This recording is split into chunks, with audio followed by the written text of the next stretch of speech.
dayon sa katinuod, siring pa niya sa pagkatinuod hayana dayon na adlaw.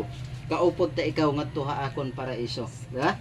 Kaupayano na nakatapusan na gutlohan iya kinabuhi mga kabugtuan, nakaangkon na gihapon niya kaluwasan tungod hanggugma ug kaluoy hanaton Ginoo. Ha? So dida mga kabugtuan na pagraysa nga hanaton Ginoong Kristo, siring pamanganin naton Ginoong Kristo nagampuya sa panganin niya.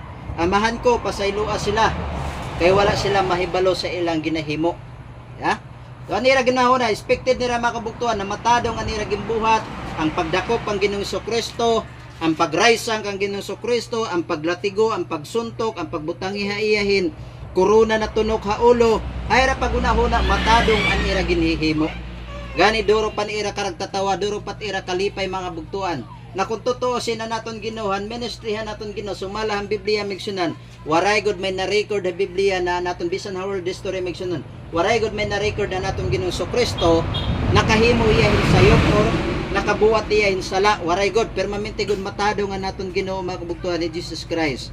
Pero pagkita niya o pagkitaan mga tao iya mga kabugtuan, ha?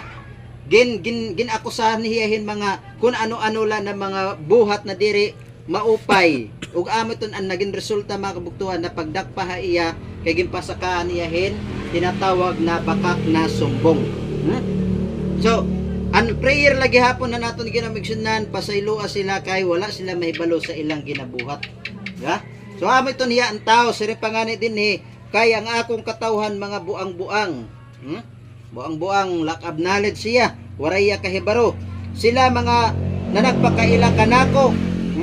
Sila wala managpakaila kanako. Kita nagud ko maarang pera nakilala pa hira mga kabugtuhan kang Ginoong Kristo, nahiya ang tinuod na Misayas, ang kordero na mabalik din ang kalibutan para pagtaluwas ang katawhan hanaton Ginoo, ige-embrace unta nira.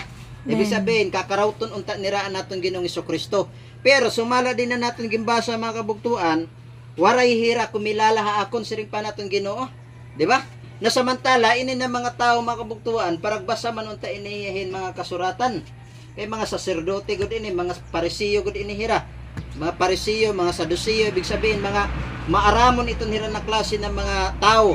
Pero kay ano di man hira maaram naada naman unta tungod kay diri nila makarawat na naton Ginoo mga kabugtuan na tao hiya nasugad-sugad an iya postura. Siguro mapapausa kita na naton Ginoo siguro gwapo, amo ba? Gwapo natin Ginoo, gwapo man ang artista na gumanap. Taasan irong, pero kay basta mga Hudiyo, mga hagtaas ko dito irong. Pero bisan pa man suga dito mga kabugtuan, may da mga haka-haka.